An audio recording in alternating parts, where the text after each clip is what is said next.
नमस्कार दोस्तों, कैसे आप सभी लोग। उम्मीद है सभी सही होंगे। मैं आपके लिए लेके आया हूँ सीटेट के लिए बहुत ही महत्वपूर्ण वीडियो होने वाली है ये। तो सीटेट के लिए हम इसमें करवाएंगे आपको 20 मल्टीपल चॉइस, जिसमें मनोवैज्ञानिक एवं उनके सिद्धांत। वीडियो को अंत तक जरूर देखिएगा, बहुत ही उपयोगी है। तो इसमें 20 हमने क्या करवाए हैं सिद्धांत जो हैं, और उनके मनोवैज्ञानिक कौन कौन से उनके मनोवैज्ञानिक हैं, कौन कौन से उनके साइंटिस्ट हैं, उसके बारे में बताया और डिटेल में पढ़ाएंगे। तो आपने अगर ये वीडियो देख ली तो समझ लो आपके सारे के सारे मनोवैज्ञानिक सिद्धांत 101% कंप्लीट हो जाएंगे। और मैं उम्मीद करता हूँ इसमें से क्वेश्चन सीटेट में आपका जरूर आएगा ही आएगा। ठीक है ना। तो पहले चलते, सबसे पहला क्या है, प्रभाव का नियम किसने दिया था। प्रभाव, लॉ ऑफ इफेक्ट किसने दिया था। पावलोव ने दिया था, स्किनर ने दिया था, थॉर्नडाइक ने या कोहलर ने, किसने दिया था। आप अपना उत्तर लगा लें, उसके बाद मैं आपको व्याख्या बताता हूं इसकी कि प्रभाव का नियम किसने दिया था। ठीक, चलें आगे। तो देखिए इसकी व्याख्या, देखिए व्याख्या क्या है।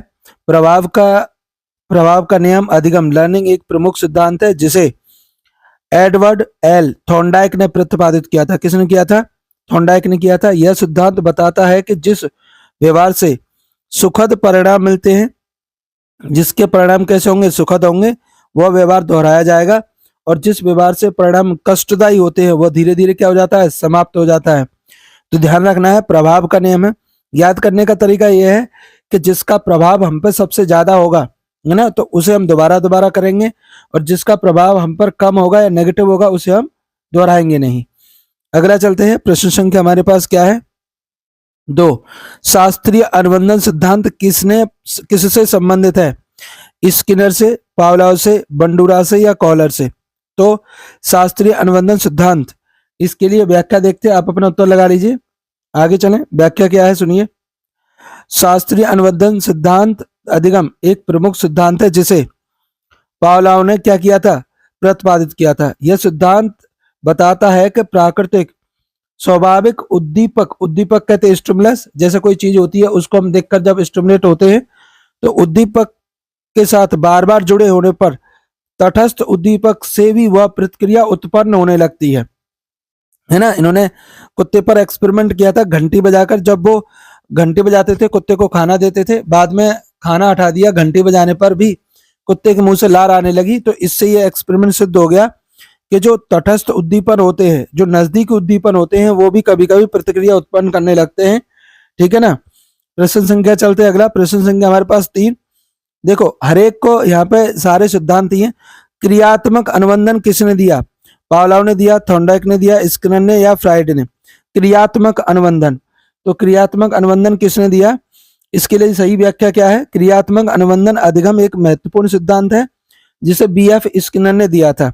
इस सिद्धांत के अनुसार व्यवहार के बाद मिलने वाले परिणाम पुरस्कार या दंड उस व्यवहार को मजबूत या कमजोर करते हैं।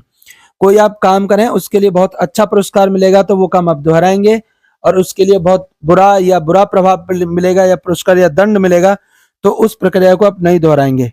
ठीक है, ये BF स्किनर के द्वारा दिया गया था। प्रश्न संख्या 4 हमारे पास, अंतर्दृष्टि का सिद्धांत किसने दिया था। अंतर्दृष्टि कहते हैं अपने आप से सीखने वाला सिद्धांत, किसने दिया था। वॉटसन ने, कोहलर ने, थॉर्नडाइक ने या फ्राइड ने। ठीक है ना। आप अपना उत्तर लगा लीजिए, आगे चलें।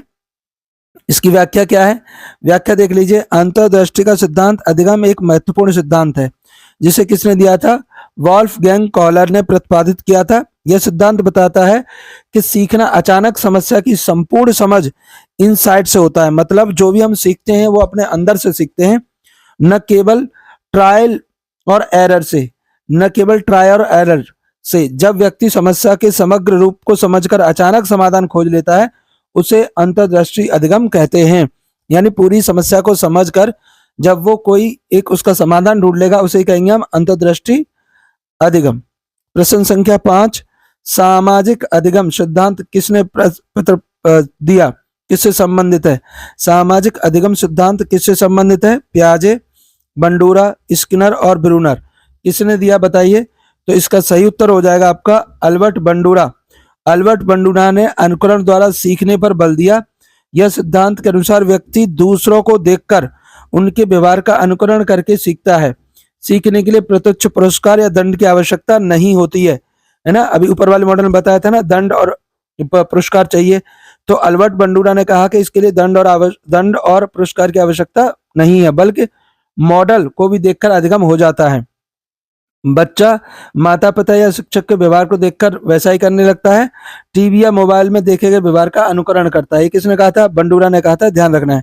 प्रश्न संख्या हमारा 6, संज्ञानात्मक विकास सिद्धांत किसने प्रतिपादित किया? वाइगोत्स्की ने, पियाजे ने, ब्रूनर ने, फ्राइड ने। किसने संज्ञानात्मक विकास सिद्धांत दिया? तो इसका सही उत्तर क्या हो जाएगा?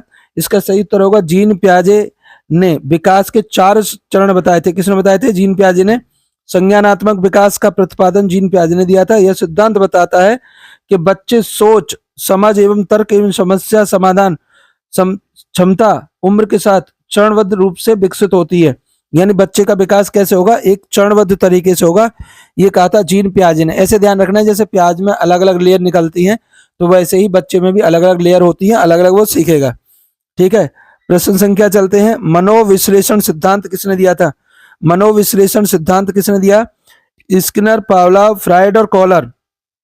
तो इसका सही उत्तर आप लगा लीजिए।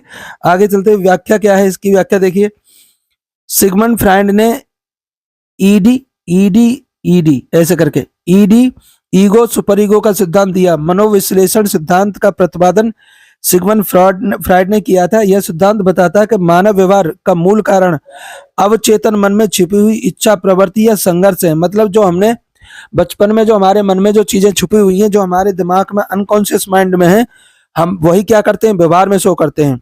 मन की संरचना कैसी है? चेतन मन होता है जो हम जानते हैं और महसूस करते हैं, एक होता है अवचेतन मन जो अस्थायी रूप से याद रहता है, और एक होता है अचेतन मन।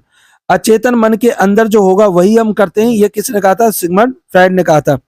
ईडी कहा था जो जन्मजात इच्छाएं सुख सिद्धांत होते हैं। ईगो, इसके बाद यथार्थ सिद्धांत आता है, और सुपर लास्ट में आता है सुपर ईगो। ठीक है ना? तो इस तरीके से ध्यान रखना है। चलिए आगे चलते हैं। आगे हमारा प्रश्न संख्या कौन सा है? 8। निकट विकास क्षेत्र किसने दिया? निकट विकास क्षेत्र किसने दिया? पियाजे ने, ब्रूनर ने, वाइगोत्स्की ने या स्किनर ने? किसने निकट विकास क्षेत्र दिया है? तो इसका सही उत्तर हो जाएगा आपका लेब वाइगोत्स्की ने सामाजिक सहभागिता पर बल दिया। जेडपीडी वह अंतर है जो बच्चे के वर्तमान विकास जो कि वह अकेले कर सकता है और संभावित विकास जो कि सहायता से कर सकता है के बीच होता है। एक बच्चा जो खुद कर रहा है और एक बच्चा जो किसी की हेल्प से कर रहा है, उसके बीच में जो डिफरेंस है वही क्या है? जेडपीडी। जेडपीडी के 3 स्तर होते हैं। वर्तमान स्तर जो बच्चा स्वयं कर सकता है, निकट विकास क्षेत्र जिसे क्या करें हम? जेडपीडी कह रहे हैं, और जो बच्चा शिक्षक, माता पिता, सहपाठी की सहायता से कर सकता है ना, जो होगा जेडपीडी। और लास्ट में आएगा संभावित विकास, जो भविष्य में स्वतंत्र रूप से कर पाएगा, उसे कहेंगे संभावित विकास। प्रश्न संख्या चलते हैं 9। करके सीखना किससे जुड़ा है? करके सीखना किससे जुड़ा है? मतलब लर्निंग बाय डूइंग, थॉर्नडाइक से, जॉन ड्यूवी से, पियाजे से, फ्राइड से। आप अपना उत्तर लगा लीजिए, किससे जुड़ा है? थॉर्नडाइक, जॉन ड्यूवी, पियाजे और फ्राइड से। तो इसका सही उत्तर देखिए, सही उत्तर क्या है? जॉन ड्यूवी के अनुभव आधारित शिक्षा दी। जॉन ड्यूवी ने अनुभव आधारित, मतलब जो हम अनुभव करेंगे वही सीखेंगे। जब विद्यार्थी स्वयं कार्य करके, प्रयोग करके, अनुभव के माध्यम से ज्ञान अर्जित करता है तो उसे सीखना कहते हैं। इसकी मुख्य विशेषता क्या होती है? इसमें एक्टिव लर्निंग होगी, अनुभव पर आधारित होगी, रुचि व परिणाम वृद्धि और स्थायी एवं अधिगम, अर्थपूर्ण अधिगम होगा। प्रश्न संख्या चलते हैं हम 10। डिस्कवरी लर्निंग सिद्धांत किसने दिया था? डिस्कवरी लर्निंग सिद्धांत किसने दिया था? ब्रूनर ने, स्किनर, पावलोव या कॉलर ने? बताइए। इसका सही उत्तर क्या हो जाएगा? इसका सही उत्तर होगा डिस्कवरी लर्निंग सिद्धांत जैमर ब्रूनर ने दिया था। यह सिद्धांत कहता है कि विद्यार्थी स्वयं खोज करके, प्रश्न करके, प्रयोग के माध्यम से ज्ञान प्राप्त करता है। परिभाषा क्या है? जब विद्यार्थी शिक्षक द्वारा सीधे उत्तर बताए जाने के बजाय स्वयं खोज कर नियम, अवधारणा या सिद्धांत तक पहुंचता है तो उसे डिस्कवरी लर्निंग कहते हैं। मुख्य विशेषता क्या है? विद्यार्थी अधिगम, जिज्ञासा एवं अन्वेषण पर बल, समस्या समाधान की क्षमता और स्थायी एवं अर्थपूर्ण अधिगम। प्रश्न संख्या चलते हैं आगे। गेस्टाल्ट सिद्धांत किससे संबंधित है? गेस्टाल्ट सिद्धांत किससे संबंधित है? व्यवहारवाद से, समग्रता से, अनुबंध से, पूर्ववलन से। किससे संबंधित है? तो इसका सही उत्तर होगा गेस्टाल्ट का अर्थ होता है समग्र रूप से सीखना। गेस्टाल्ट का अर्थ क्या है? समग्र रूप से सीखना। गेस्टाल्ट सिद्धांत के अनुसार व्यक्ति अलग अलग अंशों से नहीं बल्कि संपूर्ण रूप से वस्तुओं, परिस्थितियों, समस्याओं को समझता है। सीखना एक इंसाइट थ्योरी पर आधारित है। गेस्टाल्ट के लॉ क्या है? एक पहला है समानता का नियम, दूसरा है समीपता का नियम, ठीक है, समान दिखने वाली वस्तुएं, समीपता, लॉ ऑफ प्रॉक्सिमिटी, सात्यता का नियम, कंटिन्यूटी, और पूर्णता का नियम, लॉ ऑफ क्लोजर, जो पूर्णता है यानी हम नजदीक आने वाले हैं। इसके अलावा है आकृति पृष्ठभूमि नियम, ठीक है, ये किसने दिए थे? गेस्टाल्ट ने। ठीक है, आगे चलते हैं गेस्टाल्ट के नियम। अगला चलते हैं, प्रश्न संख्या हमारे पास 12। Give me a dozen healthy infant. Infant किसको कहते हैं? बच्चे को कहते हैं, ध्यान रखना। कथन किसका है? स्किनर का है, वॉटसन का है, फ्राइड का है, बंडूरा का है। किसने कहा था कि मुझे अ डजन हेल्थी इन्फेंट चाहिए? तो ये कथन है वॉटसन का। वॉटसन ने क्या कहा था? व्याख्या सुनिए। यह कथन जॉन वी वॉटसन का है। यह प्रसिद्ध कथन जॉन वी वॉटसन द्वारा प्रतिपादित किया गया था, जो व्यवहार के प्रवर्तक थे। कथन का आशय, यदि मुझे 12 स्वस्थ शिशु और उन्हें पालने के लिए मेरी मनचाही परिस्थिति दे दी जाए तो मैं किसी भी शिशु को चुनकर उसे किसी भी प्रकार का विशेषज्ञ बना सकता हूं। वॉटसन क्या कहना चाहते थे कि पर्यावरण का महत्व। वॉटसन के अनुसार हेरिडिटी से अधिक पर्यावरण व्यक्ति के व्यवहार को आकार देता है। ध्यान रखना है, ठीक है। तो ध्यान रखना, अनुबंध एवं प्रशिक्षण, उचित उद्दीपन, अभ्यास एवं पुनर्वलन के द्वारा किसी के व्यवहार को सिखाया जा सकता है या उसे बदला जा सकता है। ठीक है, दृश्यमान व्यवहार पर बल। मनोविज्ञान को केवल देखे जा सकने वाले व्यवहार का अध्ययन ही करना चाहिए। प्रश्न संख्या चलते हैं हम 13। प्रयास एवं त्रुटि सिद्धांत। प्रयास एवं त्रुटि सिद्धांत किसने दिया था? कॉलर ने, पावलोव ने, थॉर्नडाइक ने या स्किनर ने? किसने दिया था? तो इसका बार बार सीखने का मतलब है किसने दिया था?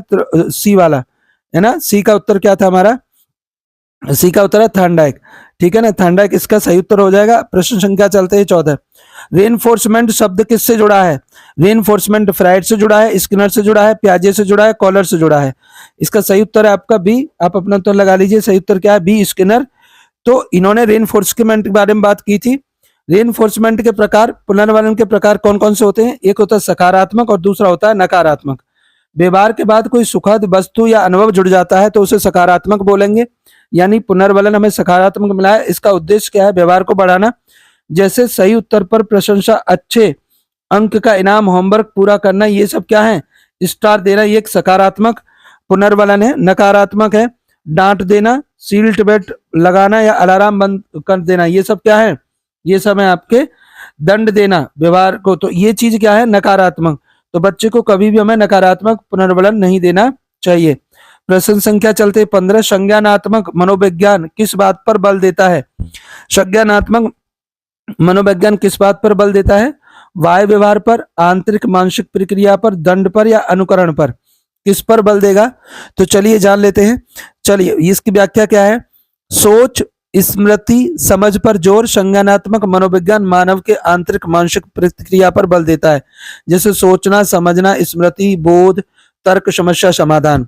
इसके मुख्य एरिया क्या है? थिंकिंग, मेमोरी, अटेंशन और परसेप्शन, रीजन, प्रॉब्लम सॉल्विंग और लैंग्वेज लर्निंग। ये सभी क्या है? इसके मुख्य प्रक्रिया है। क्वेश्चन संख्या चलते हैं आगे। 16 नंबर। आईक्यू की अवधारणा किसने दी थी? आईक्यू की अवधारणा किसने दी थी? है ना, तो विने ने दी थी, टर्मन ने दी थी, वेस्लर ने या गार्डनर ने? किसने आईक्यू की अवधारणा दी थी? तो इसका सही उत्तर हो जाएगा अल्फ्रेड विने ने बुद्धि परीक्षण दिया। आईक्यू बुद्धि लब्धि जिसे हम कहते हैं, ध्यान रखना, इसमें भी एक क्वेश्चन आता ही आता है आपका। तो व्यक्ति की बौद्धिक क्षमता को मापने के लिए एक संख्यात्मक अवधारणा है। इसका प्रयोग यह जानने के लिए किया जाता है कि किसी व्यक्ति की आयु, उसकी और मानसिक आयु का अंतर कितना है। व्यक्ति की वास्तविक आयु और मानसिक आयु। मानसिक आयु को हम मेंटल एज कहते हैं और वास्तविक आयु को कहते हैं क्रॉनिकल एज। ये ध्यान रखना है, ठीक है ना। तो इससे आप किसी भी व्यक्ति की बुद्धि लब्धि का पता लगा सकते हैं। भावबुद्धि सिद्धांत किसने दिया था? भावबुद्धि सिद्धांत, क्वेश्चन संख्या 17। भावबुद्धि सिद्धांत किसने दिया था? विने ने, गार्डनर ने, पियाजे ने, वागोत्स्की ने? किसने भावबुद्धि सिद्धांत दिया था? तो इसका सही उत्तर हो जाएगा भावबुद्धि सिद्धांत का प्रतिपादन हार्वर्ड गार्डनर ने किया था। इस सिद्धांत के अनुसार बुद्धि एक नहीं बल्कि अनेक प्रकार की होती है। प्रत्येक व्यक्ति इसका संयोजन अलग अलग करता है। परिभाषा क्या है? व्यक्ति की क्षमता आईक्यू से नहीं मापी जा सकती, क्योंकि बुद्धि कई स्वतंत्र रूपों में प्रकट होती है, जैसे भाषा, संगीत, गणित, कला, सामाजिक अध्ययन आदि। इनके हिसाब से बुद्धि कितने प्रकार की थी? 8 प्रकार की। भाषाई बुद्धि, जिसमें भाषा लिखना बोलना, ये तार्किक गणितीय बुद्धि, स्थानिक एवं दृश्य, संगीतात्मक, म्यूजिकल बुद्धि। और देखिए 4 ये हैं, शारीरिक, गतिक, बॉडी काइनेस्टिक, आंतरिक, व्यक्तित्व, इंटरपर्सनल, अंतर इंट्रापर्सनल, और प्राकृतिक नेचुरलिस्टिक बुद्धि। तो इस हिसाब से इन्होंने बहुबुद्धि सिद्धांत में 8 प्रकार की बुद्धि को बताया गया था। प्रश्न संख्या चलते हैं 18। भावनात्मक बुद्धि EQ किससे संबंधित है? अब देखो वो IQ था और ये क्या हमारा EQ है, दोनों में अंतर है, ध्यान रखना है। ठीक है, स्किनर ने दिया था, गोलमेज ने दिया था, प्राइज फ्राइड किसने इसे दिया था? तो इसे दिया था हमारे डेनियल गोलमेज। डेनियल गोलमेज ने भावनात्मक बुद्धि वह क्षमता है जिससे व्यक्ति अपनी तथा दूसरों की भावनाओं को पहचानता है, समझता है और नियंत्रित करता है। इसके भावनात्मक बुद्धि के घटक कौन कौन से हैं? पहला है सेल्फ अवेयरनेस, अपनी भावनाओं, कमजोरियों, क्षमताओं को पहचानना। आत्म नियंत्रण, सेल्फ रेगुलेशन, क्रोध, तनाव, भावनाओं को नियंत्रण। मोटिवेशन, प्रेरणा, सहानुभूति, इंपैथी, और सामाजिक कौशल, सोशल स्किल। ये सभी क्या है? ये गोलमेज ने कहा था कि भावनात्मक बुद्धि के घटक होते हैं। प्रश्न संख्या चलते हैं अगला 19। स्मृति के 3 स्तर किसने बताए? हमारी जो बुद्धि होती है उसके 3 स्तर होते हैं, किसने बताया? एटकिंसन शिफ्रिन ने, पियाजे ने, फ्राइड ने, या ब्रूनर ने? तो इसका सही उत्तर हो जाएगा एटकिंसन शिफ्रिन ने। इन्होंने क्या किया? बुद्धि के स्मृति के 3 स्तर बताए थे। वो 3 स्तर कौन कौन से हैं? एक तो होता है सेंसरी मेमोरी, बहुत अधिक समय तक, जो बहुत कम समय तक रहती है, और है ना, क्षमता बहुत अधिक कार्य करने की होती है। इसमें इंद्रियां जो है वो काम करती हैं, इसको क्षणिक रूप से याद रखा जाता है। दूसरी होती है हमारी अल्पकालिक स्मृति, यानी शॉर्ट टाइम मेमोरी, STM। ये 20 से 30 सेकंड क्षमता होती है इसकी, ये ध्यान रखना है। और अंत में आता है हमारा दीर्घकालिक, यानी लॉन्ग टर्म मेमोरी, है ना। तो short term, sensory, short term और लॉन्ग टर्म मेमोरी में इन्होंने हमारी जो स्मृति है उसको बांटा था। ठीक है ना। तो यहाँ पे आप देख सकते हैं इनके अलग अलग कार्य भी होते हैं। जैसे किसी का सुना हुआ फोन थोड़ी देर तक याद रहेगा तो वो हमारा शॉर्ट टर्म में आएगा, लेकिन यहाँ पर अपना नाम, भाषा, साइकिल चलाना, ये हमारा लॉन्ग टर्म में रहता है। प्रश्न संख्या चलते हैं 20। प्रेरणा का आवश्यकता सिद्धांत किसने दिया था? प्रेरणा का आवश्यकता सिद्धांत स्किनर ने दिया था, मैशाले ने, फ्राइड ने, या कॉलर ने? बताइए किसने दिया था? तो इसका सही उत्तर हो जाएगा आपका मैशाले ने दिया था। प्रेरणा का आवश्यकता का सिद्धांत अब्राहम मैशाले ने दिया था। इस सिद्धांत के अनुसार व्यक्ति का व्यवहार उसकी आवश्यकता द्वारा प्रेरित होता है, और ये आवश्यकता है हायरार्की होती है। हायरार्की का मतलब होता है क्रमबद्ध तरीके से होती है। मूल विचार, जब तक निचली आवश्यकता पूरी नहीं होगी व्यक्ति अपनी दूसरी आवश्यकता से प्रेरित नहीं हो सकता है। आवश्यकता श्रेणी नामानुसार क्रम में विकसित होती हैं। मास्ले की आवश्यकता श्रेणी क्या थी? देखिए इन्होंने श्रेणी बना रखी। सबसे पहले कौन सी है? शारीरिक आवश्यकता होगी व्यक्ति की, जिसमें भोजन, नींद, पानी, हवा ये होना चाहिए। उसके बाद आएगी सुरक्षा होने चाहिए, जैसे शारीरिक सुरक्षा, स्थिरता, आश्रय, नौकरी की सुरक्षा। फिर आएगा सामाजिक, लव, बिलोंगिंग, नीड्स, मैत्र, प्रमता, परिवार, ये सब किस में आएगा? सामाजिक में आएगा। उसके बाद आएगा फिर सम्मान। तो सम्मान इन्होंने चौथी जगह पर रखा था, आत्मसम्मान, मान्यता, प्रशंसा आदि। और अंत में आएगा इसका 5वें नंबर पर आएगा आत्म साक्षरता की आवश्यकता, सेल्फ एक्चुअलाइजेशन, अपनी क्षमताओं का पूर्ण विकास, रचनात्मक, नैतिकता या आत्म संतोष। तो इन्होंने अपनी जो आवश्यकता है के हिसाब से कहा कि वो जो विकास होता है व्यक्ति का वो इसी के अनुसार होता है। वीडियो को कैसी लगी कमेंट सेक्शन में जरूर बताइएगा। प्लीज चैनल को सब्सक्राइब, वीडियो को लाइक कर दीजिए। आप चैनल को सब्सक्राइब नहीं कर रहे हैं, सब्सक्राइब करने में क्या जाता है, प्लीज।